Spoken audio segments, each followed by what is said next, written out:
Hallelujah, good morning. एक और पुनरुत्थान का दिन।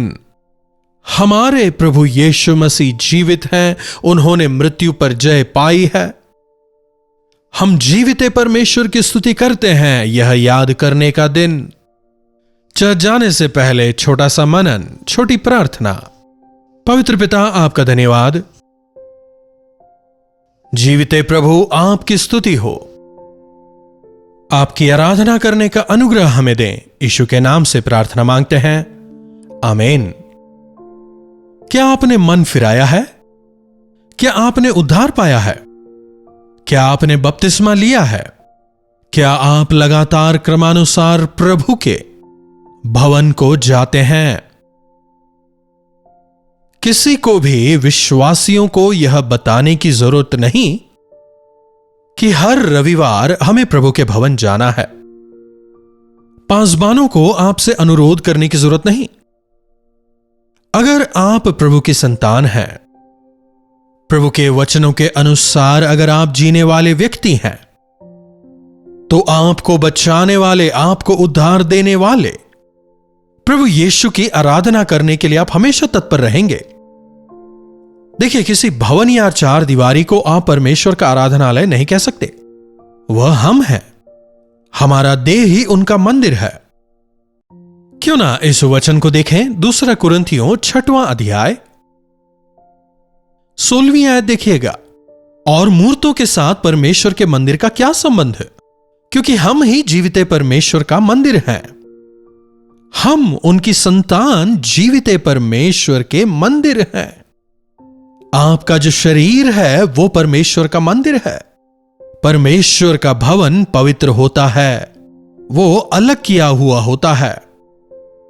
परमेश्वर ने आपको और मुझे अलग किया है कि हम प्रभु यीशु मसीह के लहू के द्वारा खरीदे जाएं, पवित्र किए जाएं और उनके संतान कहलाएं और उनके गवाह होकर जिएं।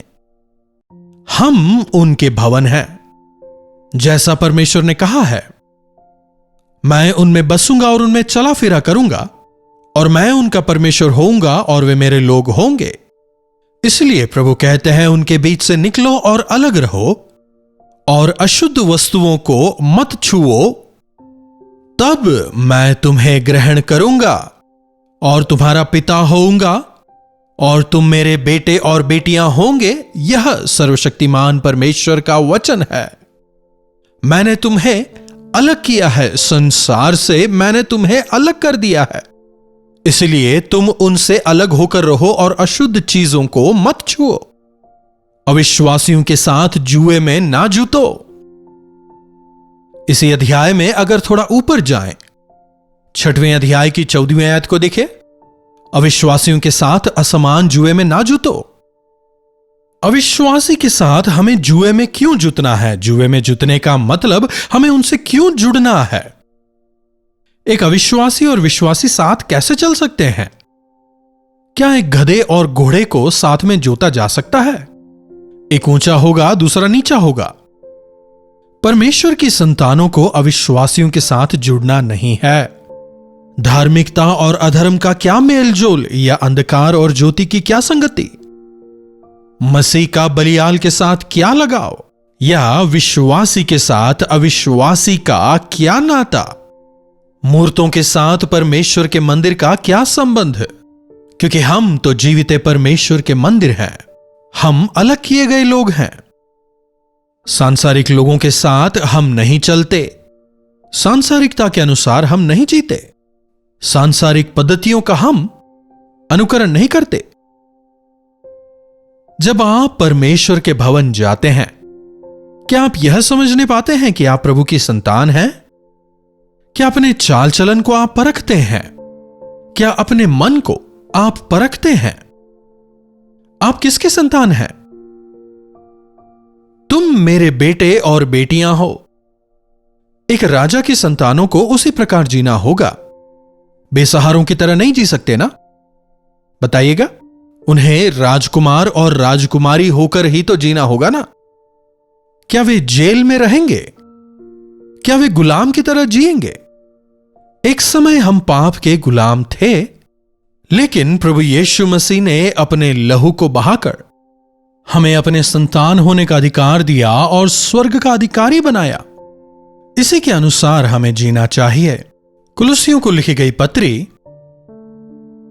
3 अध्याय 12वीं आयत देखिए। इसीलिए परमेश्वर के चुने हुओं की नाई जो पवित्र और प्रिय हैं, बड़ी करुणा और भलाई, क्या लिखा है?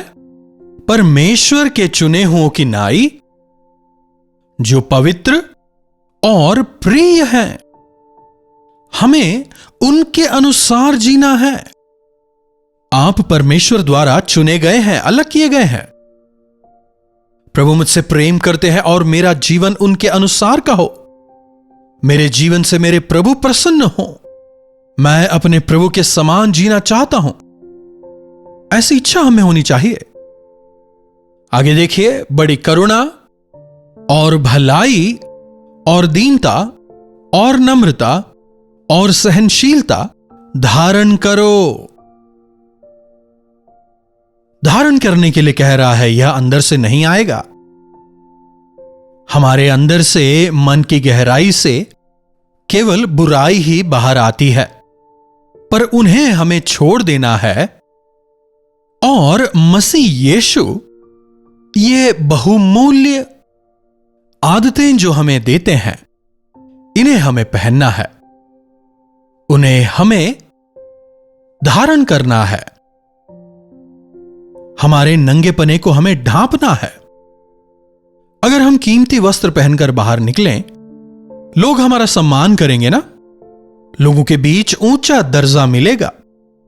लोग हमारे पहनावे को देखकर हमें जज करते हैं।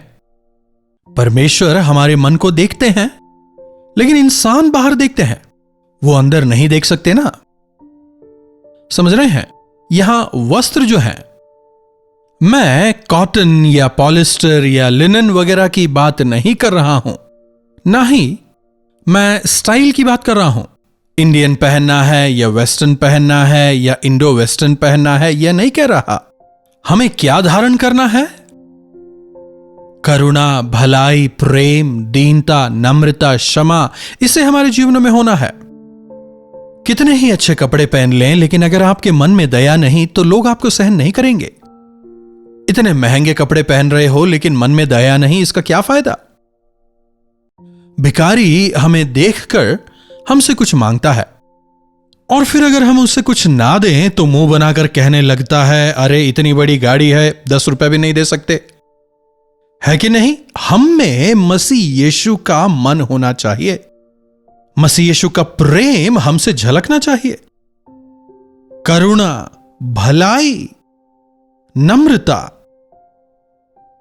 कुछ लोग होते हैं ना, देखने में काफी सख्त लगते हैं लेकिन मन के नम्र होते हैं। काफी अच्छे से वे दूसरों से बातचीत करते हैं। प्रभु के संतानों को वस्त्रों के द्वारा अपनी पवित्रता, अपनी धार्मिकता नहीं दर्शाना, बल्कि हमारी जीवन शैली से, हमारी बातचीत से, हमारी आदतों से दीनता, नम्रता, सहनशीलता नजर आए। हमें सहनशील होना है। आज इंसानों में सहनशीलता बिल्कुल नहीं रही। ट्रैफिक में देखिए, एक दूसरे से आगे निकलने की होड़ लगी हुई है और फिर उसमें अगर गाड़ी कहीं टच हो जाए, गलती भले ही अपनी हो, लेकिन सामने वाले पर चिल्लाते हैं ना। लेकिन हम जो कि परमेश्वर के संतान हैं, हमें ऐसा नहीं होना।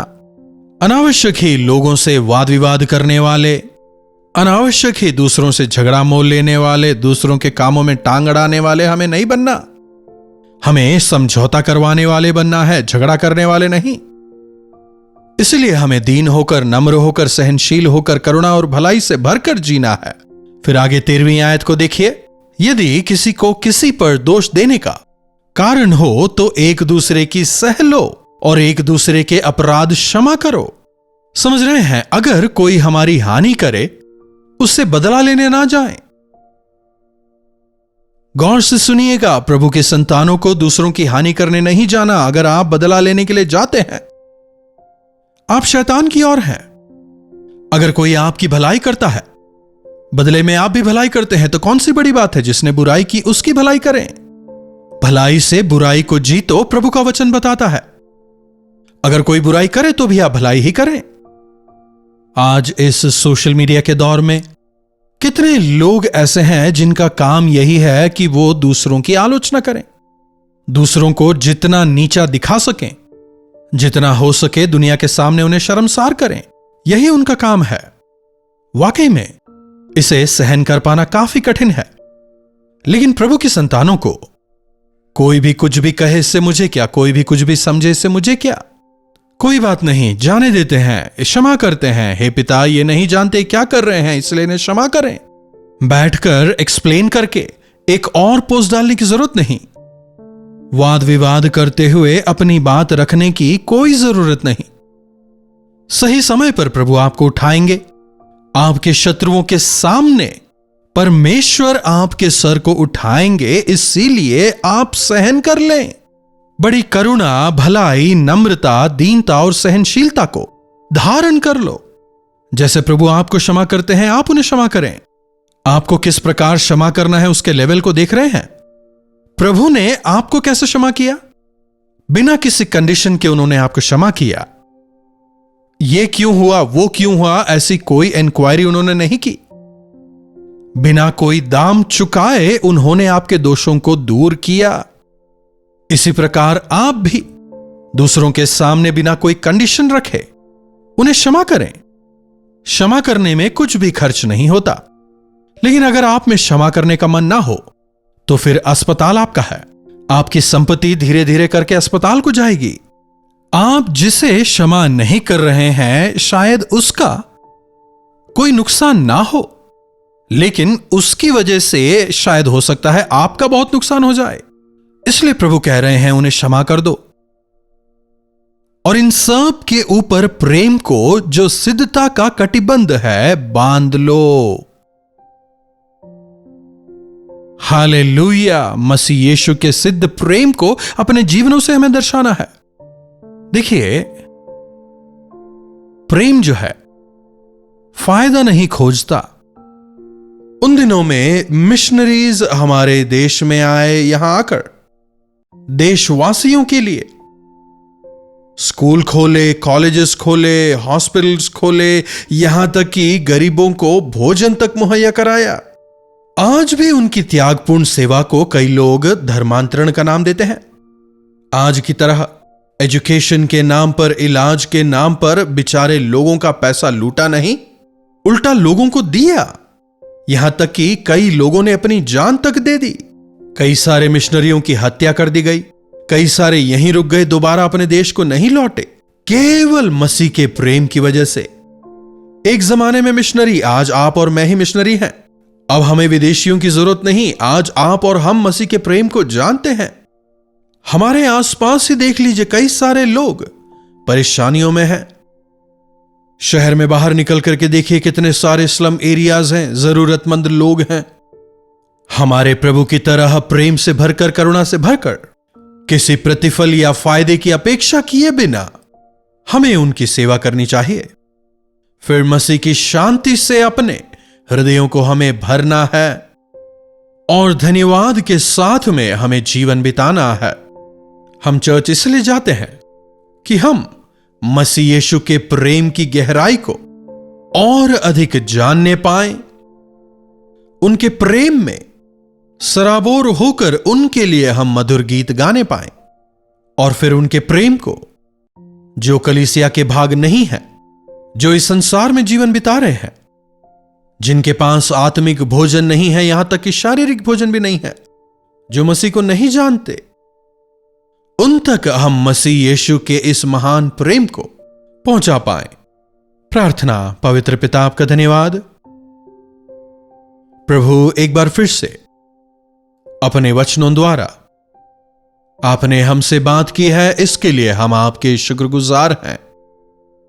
प्रभु, होने दें कि सुने गए वचन के अनुसार हम हमारे जीवनों को बिताने वाले हो जाएं। हमारे जीवनों से आपको, आपके प्रेम को, आपकी करुणा को, आपकी दया को, निस्वार्थ भाव को दर्शाने वाले, सहनशील होकर क्षमा करने वाले हम में से हर एक जन हो जाए, ऐसा अनुग्रह दें। इस संसार में आपके जीवित गवाह होकर जीने का अनुग्रह हमें दें। यीशु मसीह के नाम से प्रार्थना मांगते हैं, आमीन।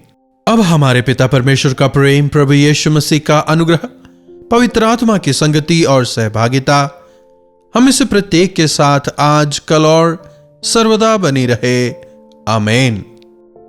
प्रभु परमेश्वर की महिमा हो। अपने प्रार्थना विषयों को आप हमें 9884907779 पर व्हाट्सएप, वॉइस मैसेज या टेक्स्ट के जरिए भेजें। हम आपके साथ मिलकर आपके लिए प्रार्थना करना चाहेंगे। प्रभु अवश्य आपके जीवनों में चमत्कार करेंगे। चर्च जा रहे हैं ना? अवश्य चर्च जाएं और जैसे आज हमने वचन में सुना, एक अलगदाई का जीवन हम बिताएं, प्रभु को महिमित करें। अगर इन कार्यक्रमों के जरिए आपने आशीष पाई है और इस सेवकाई में हाथ बटाने के लिए पवित्र आत्मा आपको अगर प्रेरित करते हैं, तो आप हमें मैसेज करें। हमारी टीम आपसे संपर्क करेगी। हम मिलकर इस सेवा में आगे बढ़ेंगे। इन्हीं वचनों के साथ आज मैं आपसे विदा लेता हूं। प्रभु आप सबों को आशीष दें।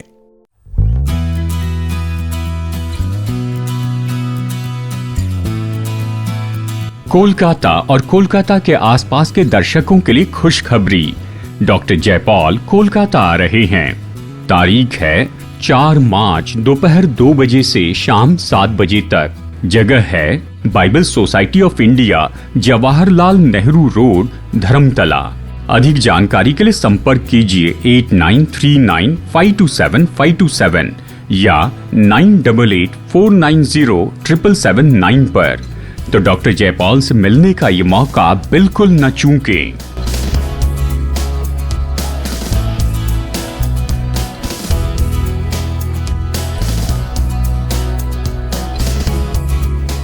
कल्वरी दर्शन, ये है प्रेम के दर्शन, यीशु प्रेम के दर्शन।